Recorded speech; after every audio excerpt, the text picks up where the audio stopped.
What's up, bro? Yeah, man. What's up? I'm chilling, man. How you doing, man? Trying to figure out this technology. Hey, man, so I'm just here for the concert. What song you doing first? That's funny. That's funny. I'll just mess with you, man. What's up, everyone who just tuned in? I'm Tom from YouKnowIGotSoul.com, one of the top R&B sites. You know, huge Musiq Soulchild supporter. Probably interviewed you about 20 times, throughout the years. So yeah. Just happy to be here to do another great interview, man. Yeah, looking forward to it. I'm glad you thought of me and wanted to do this, bro. Absolutely. And we got a few things to discuss, man. You got this great mixtape out. Yeah. It's a big year for you, the 20th anniversary of your debut. And I just saw you put a new single out with your new group today. So we'll get into all that. But first off, this mixtape, this Dewitt for Dilla mixtape, man. Yeah. This was some epic level stuff, and it kind of just caught us by surprise. You know, everyone out there who hasn't checked it out, it's epic. You know, he covers some of the R&B legends, over some J Dilla inspired production. But I'll let the man himself tell us about it. That's not Dilla inspired production. That's actual Dilla beats. Okay. Yeah. Wow. Straight out actual Dilla beats. Yeah. How'd this come together, man? I just did it. I've been trying to do something for Dilla for like mad years, even before his untimely passing. We talked about stuff that we were going to do. He would send me beat CDs to my crib. We would have phone conversations about getting in and doing stuff, but stuff just never seems to happen when you want it to. So afterwards, I just had like this thing where it was like, I gotta do something. But everything that I tried to do, I felt like it was way too much information, that would have not really like gone over well. Or I couldn't guarantee that it would have reached enough people or the right people or however you want to put it.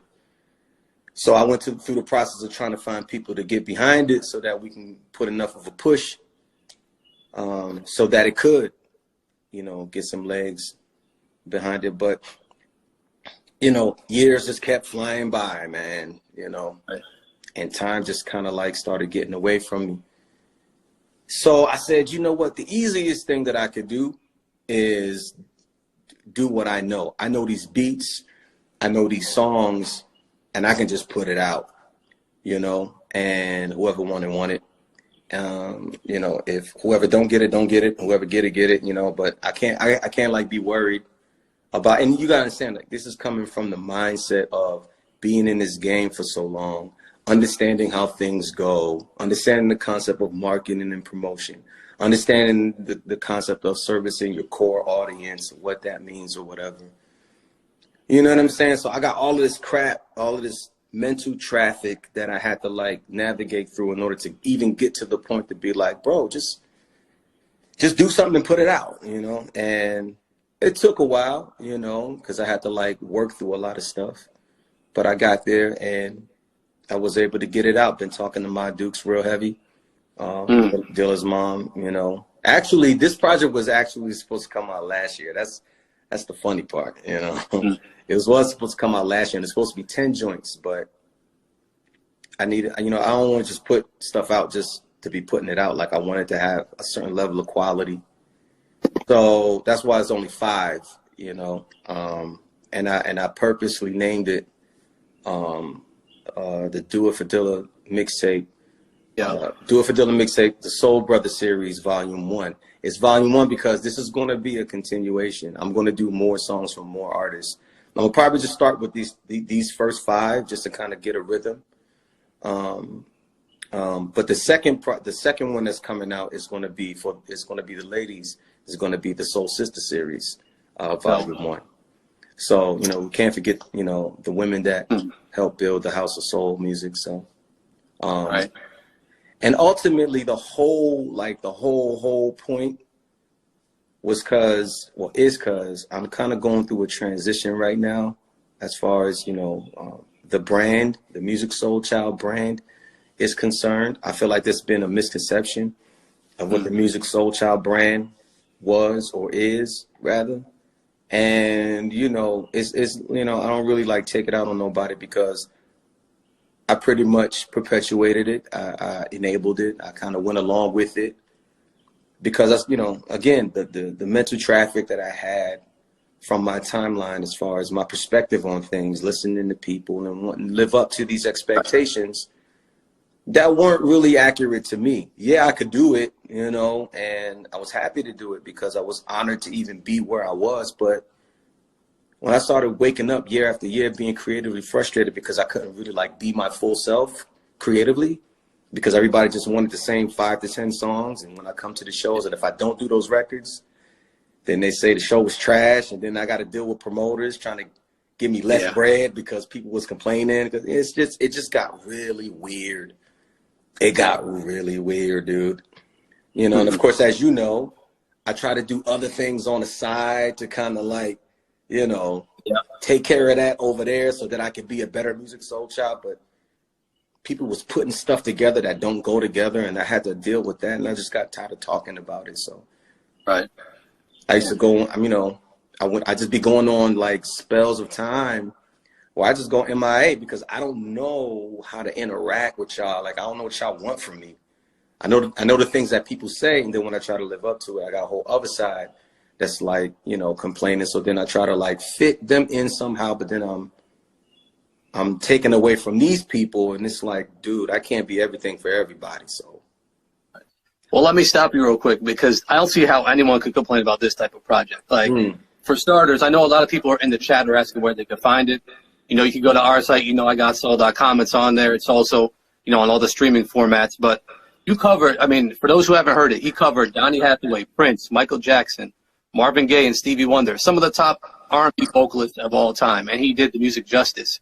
So, I mean, you definitely want to check this out. Over J Dilla Beats. There's nothing like that. You're not going to find anything like this out there. Yeah, you can find it. You can find it. Sorry to cut you off, but you can find it.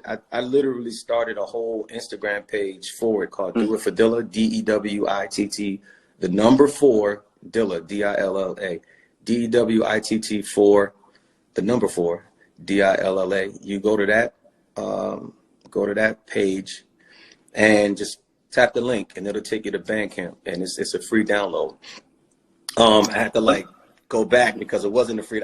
Even though I uploaded it as a free download, somehow Bandcamp just decided to, you know, charge people $7, and I was like, yo, no, this is supposed to be free.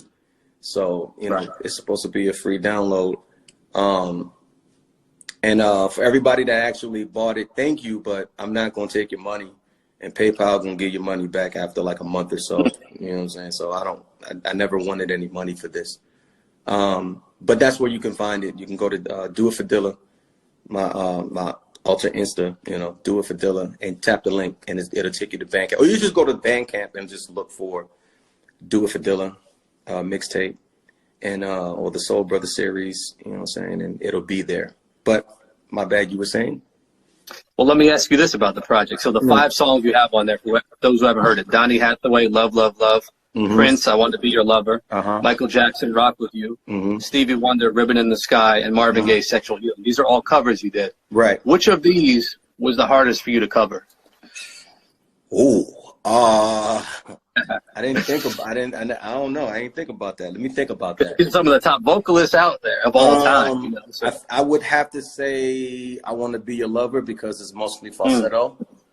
And falsetto is something that I had to develop because I'm naturally a baritone. So for me to have you can't imagine what type of effort went into the years of, you know, personal form of training, you know, that I had to go through in order to even develop something like that. Like, for instance, when I recorded the song Love, I had just started getting really good at falsetto, you know, but what I didn't factor in is, you know, when I popped and I started doing shows, how delicate that part of my voice was.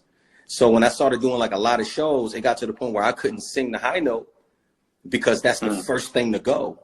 When you're tired, when you're jet lagged, when you're not eating right, when you're on a rocket ship just going all over the place, And that was a challenging experience for me. So I shied away from a lot of falsetto stuff for years. Even now, to this day, sometimes it's hard to do falsetto stuff. It's hard to do love. You know, sometimes, you know, I kind of fake it and put the mic in the crowd, let them sing it, you know, or sometimes I go for it and I don't have it, you know, and it's just real. You know, unfortunately, stuff like that, you know, it kind of like, it looks bad on your timeline and people don't understand. You know, they just think, he's trash now. Like, you don't have no idea, you know, like this basketball players and all types of, you know, boxers, great athletes, but some days, bro, like it ain't there, you know? Yeah. So I would have to say, you know, I want to be your lover because what I didn't want to do, because you have to understand, okay, it's another thing. So the fact that I picked these songs, I had to fit my performance of these songs to the track. So we can't even talk about the original key of the song. You know, unless I speed up the track and change it, but I didn't want to alter Dilla's track. I wanted Dilla's track to be Dilla's track. That's his legacy. I want to leave it alone. Yeah. You know, I might chop it up and do like beat drops and stuff, but I'm not going to alter his beat. Like I'm not going to do that. You know what I'm saying? Right. So that means I had to adjust. So that's why if you listen, if you know the original song, or if you go listen to the original song, you'll hear the differences, but it's because I had to tailor fit my performance to the beat. You know what I'm saying?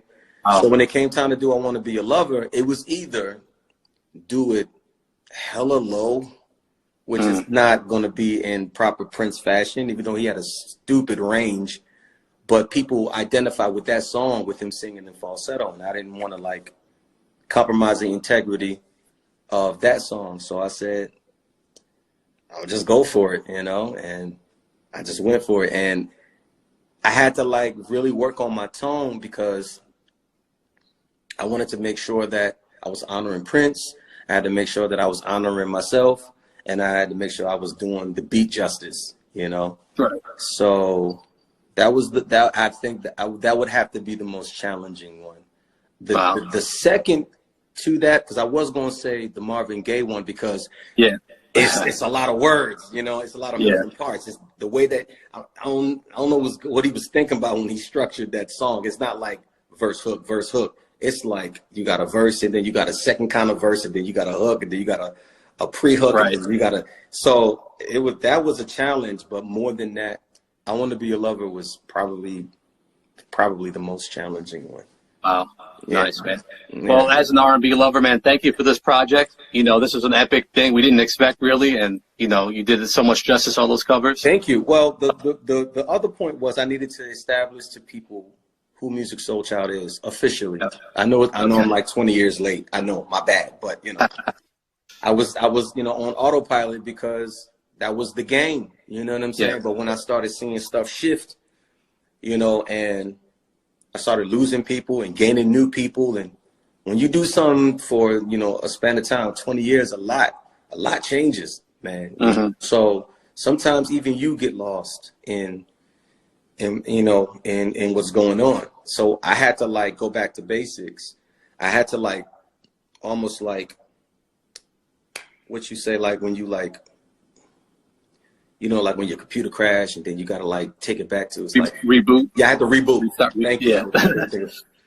I had to reboot, you know, because it got to the point where I didn't want to do it no more. Cause I like, again, I didn't understand what was going on. Like people they stopped reacting a certain way that I was used to, you know, and you got to remember, I started from, you know, way back in the day, before social media, before, you know, stuff was the way that it is right now. So when stuff wasn't coming back to me the way that I was used to, I didn't know what the play was. So, you know, I thought by trying other stuff, maybe that might help, but that kind of went weird, you know. So I was like, okay, all right. Because, you know, I'm artist, I'm sensitive, so stuff affects us weird, you know, different than people. Some people be like, man, just get over it and do it, you know, do something else. It's like, I just put out my baby and y'all was like, boo, you know, I was like, whoa, it didn't even become nothing yet. Like, give it a second, you know what I'm saying? For those who don't, you know what, it's not even necessary to get into that. Anyway, back to my point.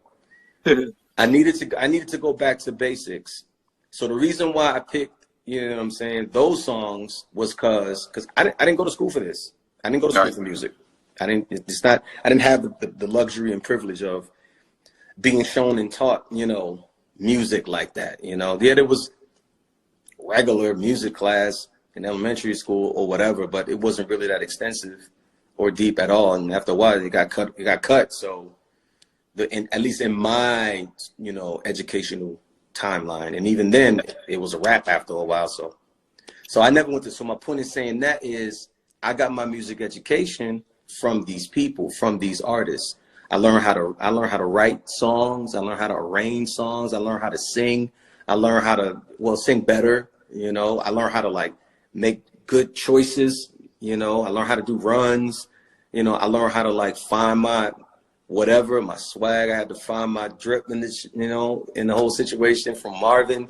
I had to find my, you know, my running abilities from, you know, how far can I stretch my range from listening to Stevie. I had to find, you know, how to entertain people, you know, what things was going to catch people's attention from, you know, Michael. I had to learn, you know, how to be your own thing and think for yourself and do your own style regardless of what was going on in the world and what was going on in, you know, in music from Prince, you know, and I learned how to be strategic and arrange and be intelligent, you know, from Donny. You know, these are the people that I learned music from. Like, these were the people, these were essentially my musical instructors. You know, these were my professors. These were the people that I learned from. So I had an identity crisis because people kept referring to me, even you do it, you know, and, you know, it's you know, it's innocent because that's just the language, but keep referring to me as R&B, but I'm not R&B. I never was. So when people started getting disappointed in my shows because I'd be turning up and they'd be like, whoa, what is all of this? Can you just sing love? And it's like, bro, like.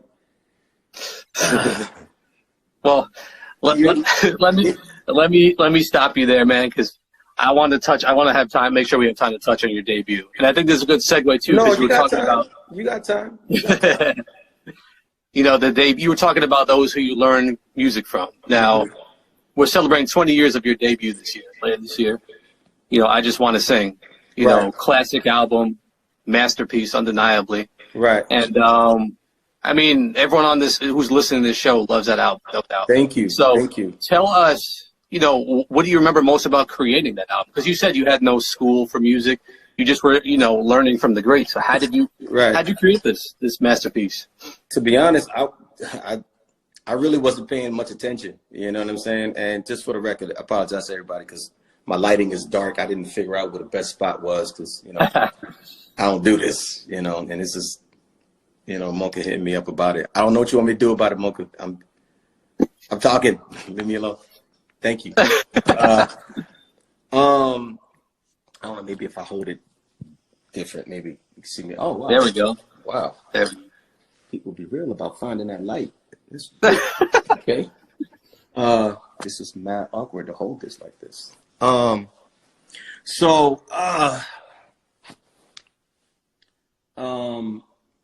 Like I said, yeah, I wasn't really paying that much attention. You know, I was living on the streets trying to figure out what I'm gonna do from day to day, and you know, where I'm gonna sleep that night, how I'm gonna eat that day. You know, I wasn't really thinking about making music really. You know, I got introduced to my writing partner at the time through my managers at the time, and you know, it was fun.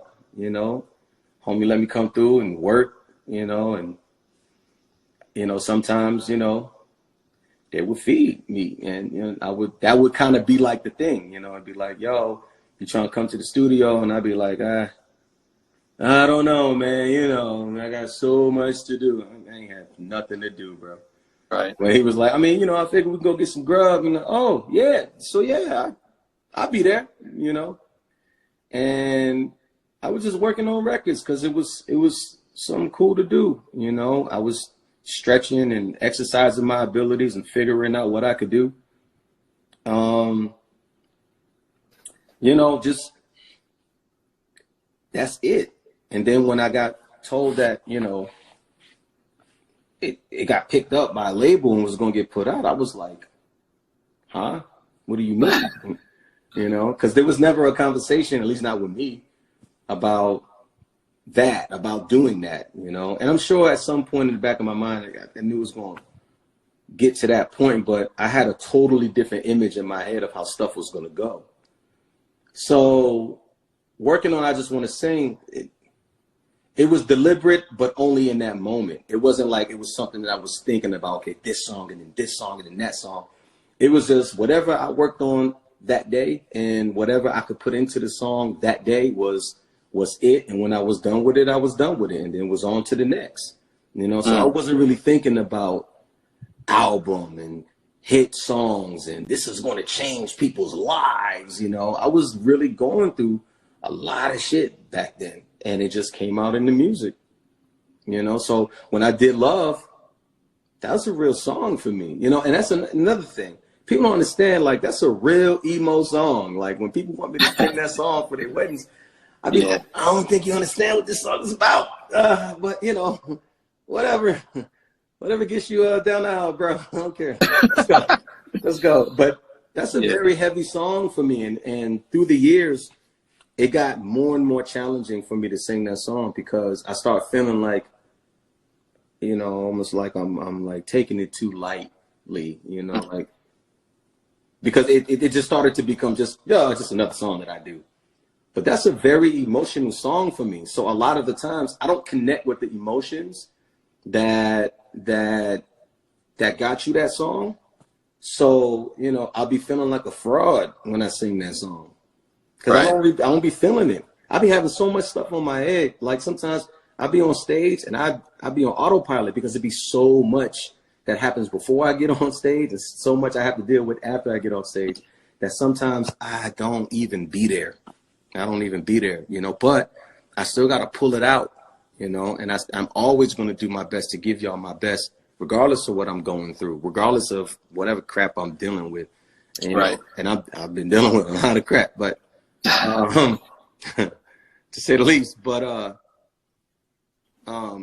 yeah, I was just basically being me. So this whole time I've been trying to get back to that.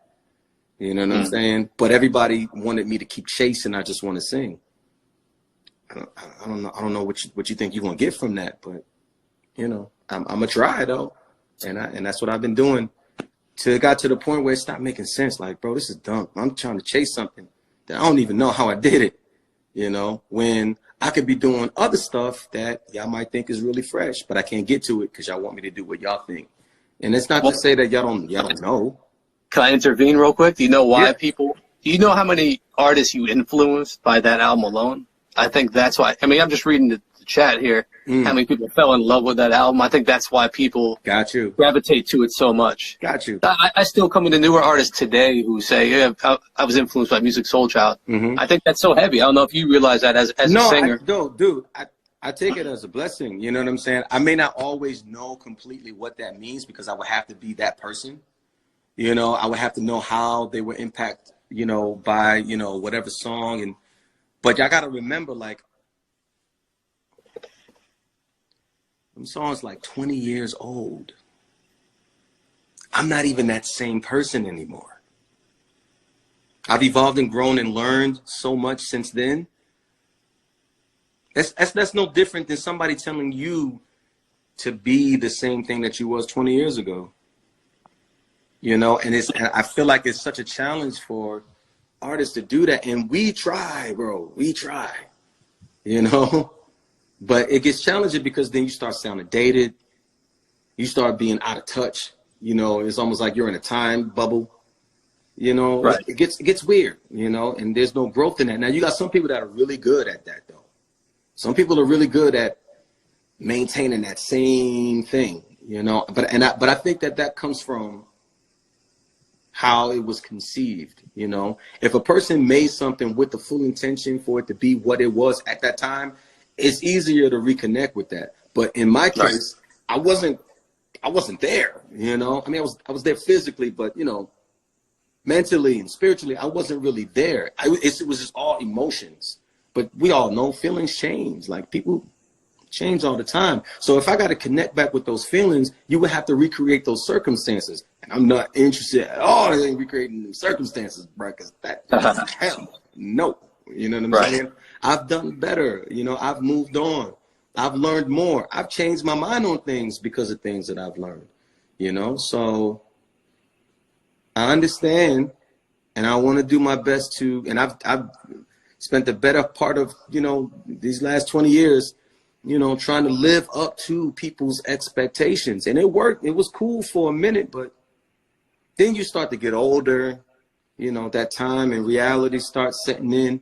You start evaluating where you are in your life. You start having kids. Life starts getting realer and realer. So you have to start understanding. You have to start coming to an understanding of what's important, what's priority. You know, when stuff keeps getting taken away from you and not enough is getting put back, you got to assess your valuables. You know, and what's valuable to me is my peace of mind. And I'm not going, you know, run myself ragged trying to keep up with people who don't know me. And this is no disrespect to anybody, and I appreciate you. But the reality of it is I'm still a person. I got to deal with my own stuff. And it's not your responsibility to deal with it. So sometimes that may mean I have to move away from certain things, you know, because there's a lot of triggers in those spaces that I don't want to keep being reminded of. Yeah, it's a happy moment for you, but you have no idea what type of experience that is for me, you know. And I know I don't talk about it because it doesn't matter. Everybody got their stuff. But it's still real for me. So I'm trying to turn it into something more positive and productive. So that's why I had to go back to the basics.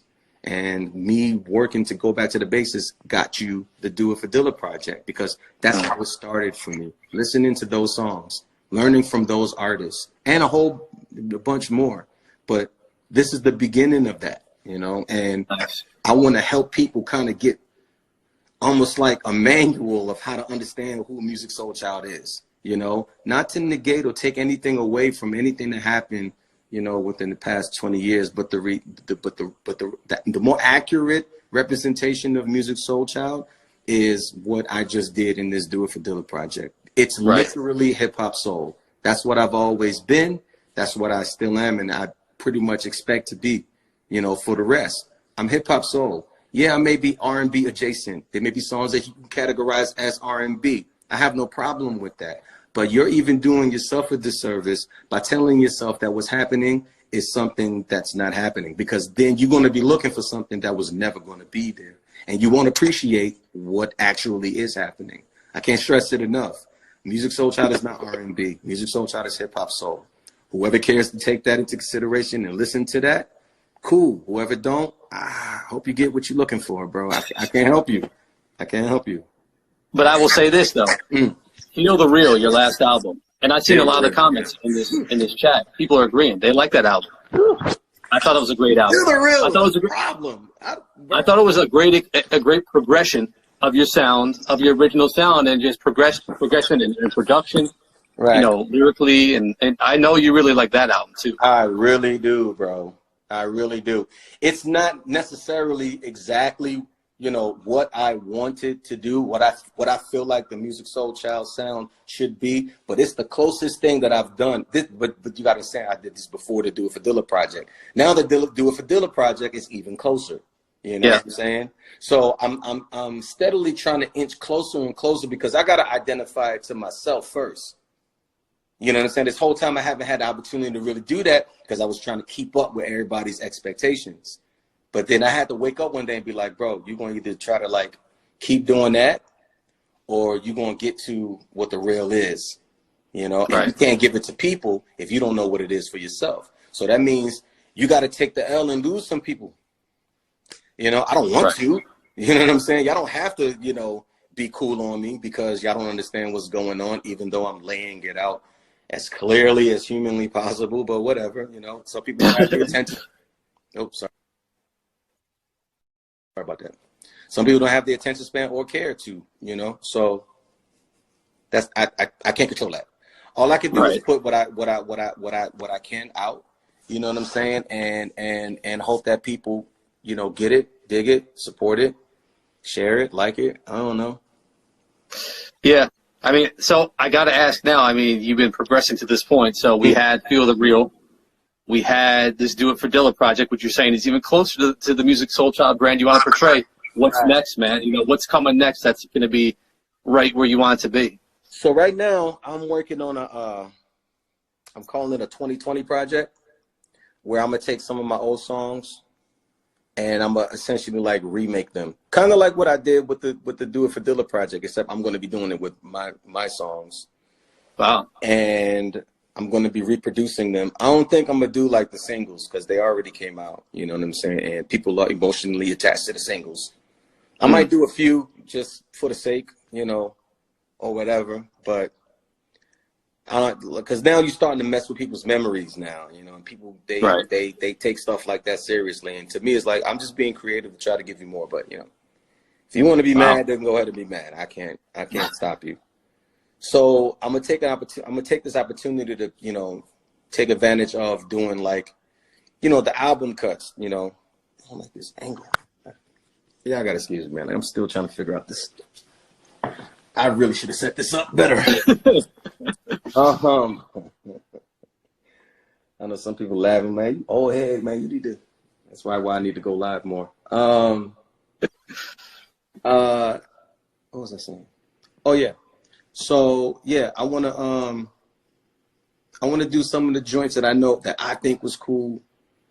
People come up to me and be like, man, so and so should have been a single, Like, I wanna do them joints, but I wanna do it in the sound that I feel like best represents, you know, the type of music that I want people to get from me, you know, and I gotta find it myself. So myself and my MD and, you know, my production team, you know, we're gonna figure that out to try to give y'all something fresh, you know, because it literally got to the point where I didn't want to put out another Musiq Soulchild project, because I felt like it was gonna be a waste, because I was gonna have to live up to something that I wasn't, you know, and people that wanted more from me was never gonna get it, because what I would put out would be in the way, and it would just be dumb, you know. So I got tired of playing that game, you know.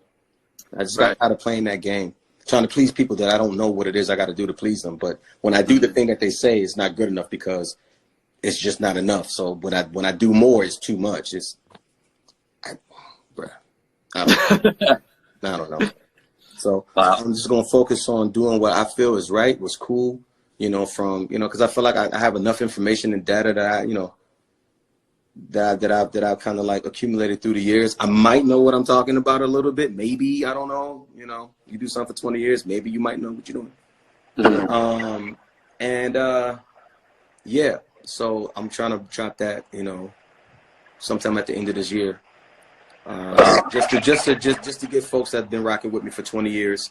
That's a big deal, man. Like, 20 years is a lot of time, you know, to be singing songs, you know, for people. So I want to make sure that I put out a project, just something to say thank you, you know, and here's how far I've gotten, you know, creatively, and hopefully you're willing to, you know, go the next 20, you know, to see, you know, where we end up, because I got a lot of stuff I want to put out, a lot of stuff I want to do, and I can't do that if all y'all want from me is the same 5 to 10 songs. Like, you're kind of robbing yourself at this point, you know, like, it ain't even me. Like, I'm trying to give you more, but you don't want more because you want what you got already. So that's just weird to me. But again, please don't take this the wrong way. It's not that I don't appreciate that you love these songs. I do. It's been keeping me going. So thank you. Thank you for showing up for these songs, and I'll continue to do them. It's just that I would love for there to be more room for me to do more, because I know there's people out there who want more from me, you know? Right.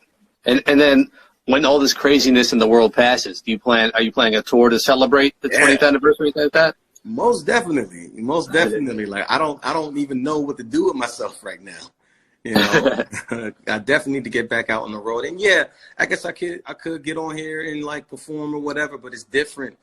I need that energy from the people. I'm not doing this for myself. I'm doing it for y'all. So if I can't feel the energy, you know, and maybe I just need to change the way that I receive energy, because we live in a digital world right now. So I guess people liking and stuff means something. So I gotta change my mind about what love is in this new world, you know, and that's a process for me, because I'm used to, like, you know, real time, you know, but I'm gonna figure that out. I've been trying to figure that out for like a few years now, and I haven't gotten there yet, but I'm sure Mocha gonna help me out with that because that's kind of like her world. And it doesn't help the fact that I'm, you know, like super anti.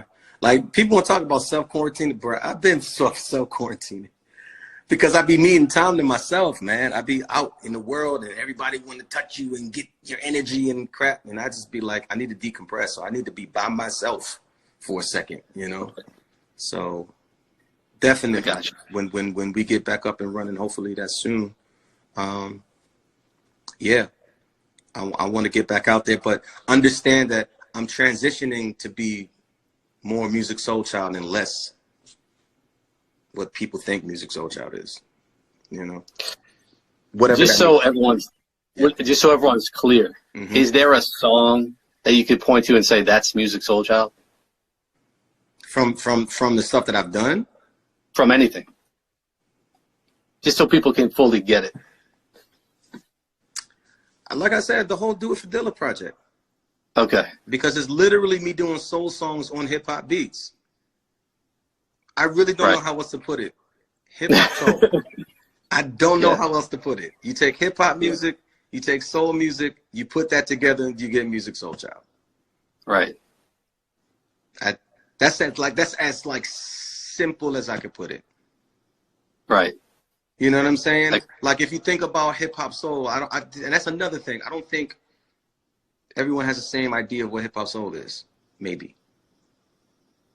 You know what I'm saying? Like to me, for instance, I feel like Jodeci was hip hop soul, but everybody calls Jodeci R&B. So, you know, I can go down the line with a bunch of different people that, you know, because I feel like personally, and this is like a personal observation that I've made, I feel like R&B actually changed, but no one changed the category. No one changed the name. Everybody just kept calling it R&B. You know, when it went through, you know, Uptown Swing, when it went through, you know, New Jack Swing, when it went through Devontae Swing, when it went through these different iterations, even then when the whole, you know, trap sound started coming in, and everybody started doing, you know, trap soul and all that, like, but everyone keeps calling it R&B. In my mind, when I hear R&B, you know what I think about? Motown. Yeah. That's if you're not doing that, personally, I don't feel like you're doing R&B. Now you might what you've been doing may have traditionally been called R&B through the years. But after like the 80s, the mid to late 80s, I don't know, everything started changing, even back with New Edition. All that computerized sound stuff.